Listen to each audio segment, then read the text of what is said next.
Tender বাণিজ্য করতেছে, তদবির বাণিজ্য করতেছে, ডিসি নিয়োগ করতেছে, তমুক জায়গায় অমুক কাজ, তমুক জায়গায় তমুক কাজ, এগুলো নাকি অহরহ করে বেড়াচ্ছে। এগুলো হচ্ছে আমি মুখপাত্র হিসেবে যাওয়ার পর জানতে পারছি কি আসবে, এবং সেই কর্মসূচির ভিত্তিতে আমাদেরকে একটা অ্যাকশন নিতে হবে বা কালকে একটা সমাবেশ করতে হবে।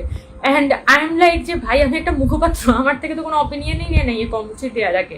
টেন্ডার বাণিজ্য করতেছে, তদবির বাণিজ্য করতেছে, ডিসি নিয়োগ করতেছে, তমুক জায়গায় অমুক কাজ, তমুক জায়গায় তমুক কাজ, এগুলো নাকি অহরহ করে বেড়াচ্ছে। এগুলো হচ্ছে আমি মুখপাত্র হিসেবে যাওয়ার পর জানতে পারছি। মিটিং হুট করে কল করা হইতো, ধরেন রাতে 10টার মিটিং, রাতে 9:30টায় মিটিং কল করা হবে। তো আমাকে আপনারা শুধু এতটুকু বলেন যে আমি একটা মেয়ে মানুষ, আমি রাতের 12টা বাজে মিটিংটা শেষ হলে আমি যাবোটা কোথায়? কোনো প্রকার এজেন্ডা ছাড়া একটা মিটিং হয়।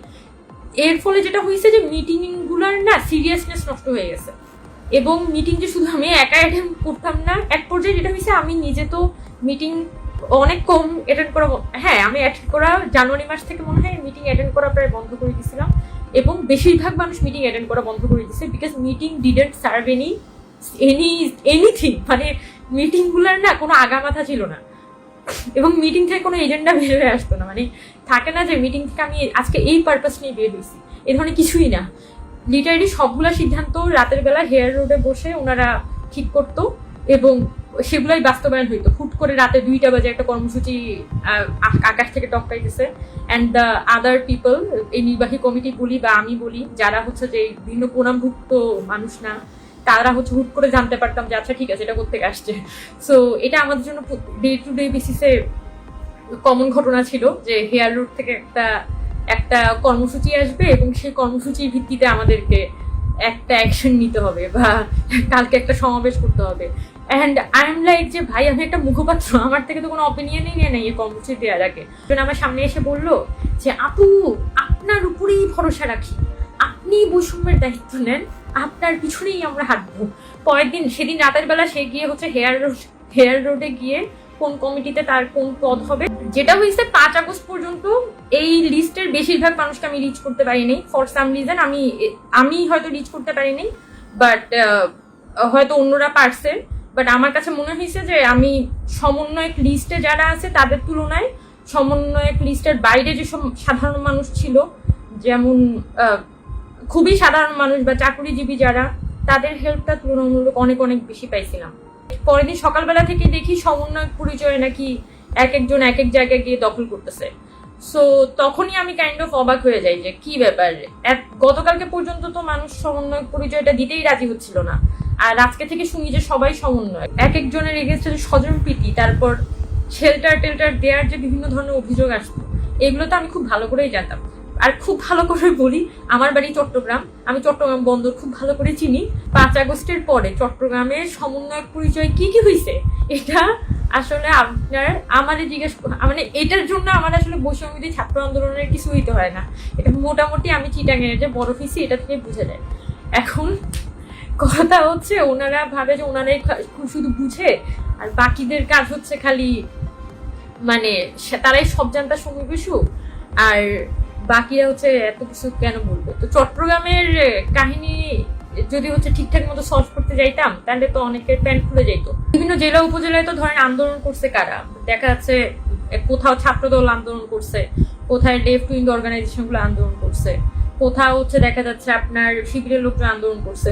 তো মজার বিষয় আমি যেটা খেয়াল করতেছিলাম, মানে এটা ইটস এ ইন্টারেস্টিং পার্ট, মানে সেটা হচ্ছে যে যারা ছাত্রদল করতেছে বা লেফট উইং অর্গানাইজেশন, যারা বামপন্থী ছাত্র সংগঠন করতেছে, তাদেরকে তো সবাই জানে যে এই ছেলে ছাত্র ইউনিয়ন করে বা ছাত্র ফ্রন্ট করে, ফেডারেশন করে বা ছাত্রদল করে, ঠিক আছে?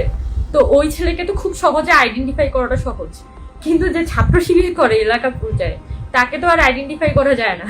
সো ওই ছেলে দেখা যাচ্ছে, সেই ছেলে ঠিকই বৈষম্যবিরোধীর কমিটিগুলোতে ঢুকে যাচ্ছে, ও ঠিকই নানানভাবে এন্ট্রেন্স পাচ্ছে, ও তো দেখা যাচ্ছে নানান ধরনের সুযোগ সুবিধাও পাইতেছে, খুবই ক্লোজ আসতে পারতেছে নেতাদের। কিন্তু দেখা যাচ্ছে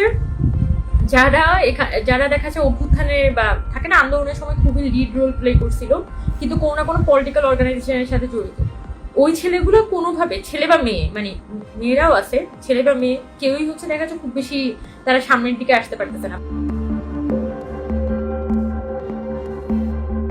আমার প্রতি খুব ইন্টারেস্ট দেখানো শুরু করছে যে হ্যাঁ আপু কোথায় আছেন, আপু আপনি এখানে আসেন, আপু আপনি ওখানে আসেন।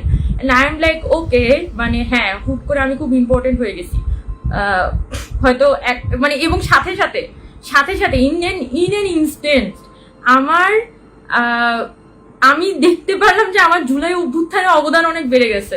মানে এতদিন পর্যন্ত আমি জুলাই আন্দোলনে আমার কোনো অবদান ছিল না, এতদিন পর্যন্ত আমি লিটারেলি একটা জিরো মেরিটওয়ালা মানুষ ছিলাম। আউট অফ নোহোয়ার এসে আমি আন্দোলনের মধ্যে টপকাইছি, এরকম একটা পার্সোনালিটি আমার দেখানোর চেষ্টা করা হইতেছিল।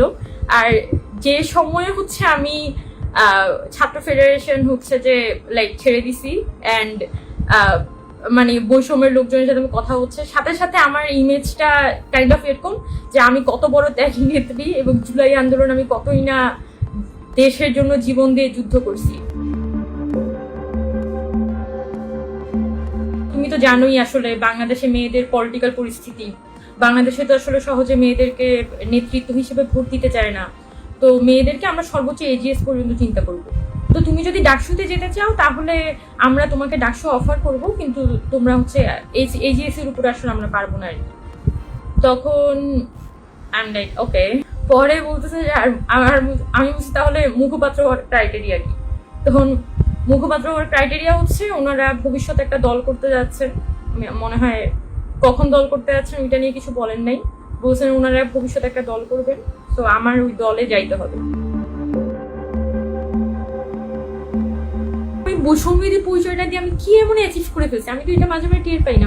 এটা যে বলে যে ও ওমা ফাতেমা বৈষম্যবিধি ছাত্র আন্দোলনের পরিচয়টা ব্যবহার করে এইটা করেছে সেটা করেছে। ভাই এই পরিচয়টা ইজ দ্য মোস্ট ওর্স্ট পরিচয় আমার লাইফ।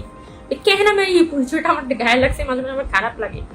সমন্বয় পর্যন্ত ইট ওয়াজ ফাইন, আমার ওই মুখপাত্রের দিকে যাওয়াটাই উচিত হয় না। যখনই আমি ওই দিকে গেছি আমি কোনো চেঞ্জ তো আনতেই পারি নাই, উল্টা এই ধরনের ফালতু থার্ড ক্লাস এবং ইল মেন্টালিটির মানুষজন আমার ডে টু ডে বেসিসে ডিল করা লাগছে, এখনো পর্যন্ত ডিল করে যেতে হচ্ছে। কারণ দেয়ার লাইক মানে কিট থাকে না, পোকামাকড় থাকে না কিছু, সে নিজে কিছু করতে পারবে না বাট আপনাকে কিছু করতে দিবে না, আপনার মাথায় সবসময় কিলবিল করতে থাকবে। এই ধরনের আচরণ হচ্ছে এই সংগঠনের মধ্যে আমি গিয়ে পাইছি। যাদের ন্যূনতম সেলফ রেসপেক্ট নাই, ন্যূনতম যে মানুষটার যে একটু সেলফ রেসপেক্ট আছে না, সেই জায়গায় টিকতে পারবে না, মানে অনেক নির্লজ্জ হইতে হয়। হ্যাঁ এখানে এইসব জায়গায় থাকতে হইলে আমিও মনে হয় অনেক নির্লজ্জ ছিলাম, যে জন্য টিকে গেছি অনেকদিন পর্যন্ত, অনেকে পর্যন্ত কিছু বলিনি। সো যেটা যাই হোক ওই সময় লিটারেলি আমার অনেক লজ্জা শরমের মাথা খেয়ে আমার এই প্ল্যাটফর্মের সাথে থাকা লাগছে। ঠিক হয়নি, আমি খুব কান্নাকাটি করে ফেলছিলাম। গালি দেওয়ার ব্যাপারে আমি মোটেও আফসোস করি না, গালিটা একদম ঠিক ছিল, আরো কিছু দেওয়া উচিত ছিল, কিন্তু ওই ছেলেটা ডিজার্ভ করতো। আল্লাহ, এই ছেলেটা যে কি পরিমাণ বাটপার, আমি জীবনে খুব কম বাটপার দেখছি যেটার মতো। আমি নাম মুখে আনতে পারতেছি না, বাট হি ইজ সো বাজে একটা মানুষ। মানে আমি উফ আই এম ডান, আমি ডিল করে ফেলছি ভাই এইসব জিনিস, আই এম ডান। মানুষ যখন একটু পাওয়ারের কাছাকাছি আসে না, যখন হচ্ছে পাওয়ারটা চোখে দেখে না, তখন কিভাবে যে চেঞ্জ হয়ে যায়। নীতি কথা সব হইতেছে একেবারে ভাইজা খায়। তখন মানে স্লোগান দেওয়ার সময়, বক্তৃতা দেওয়ার সময় নীতি কথা সবগুলো একদম লম্বা ছুরির মতো বের হয়। কিন্তু when power gets in the মানে কি বলে স্টেজ, পুরা ক্যামেরা অ্যাটেনশন হচ্ছে পাওয়ারের দিকে। That's the thing. আমি মুখপাত্র হওয়ার পরে প্রথম আবিষ্কার করছি যে এগুলা দিয়ে লোকজন আসলে নানান কিছু করতেছে, লাইক টেন্ডার বাণিজ্য করতেছে, তদবির বাণিজ্য করতেছে, ডিসি নিয়োগ করতেছে, তমুক জায়গায় অমুক কাজ, তমুক জায়গায় তমুক কাজ, এগুলো নাকি অহরহ করে বেড়াচ্ছে। এগুলো হচ্ছে আমি মুখপাত্র হিসেবে যাওয়ার পর জানতে পারছি। তার আগ পর্যন্ত আমার না এগুলো নিয়ে আইডিয়া ছিল না যে এগুলো আসলে করাও যাইতে পারে। This is also a thing. So নিজেকে এরকম খুব অদ্ভুত ক্লাউনারি ফিল হচ্ছিল আর কি, কি ব্যাপার, মানে এগুলো হয় আমি তো জানি না।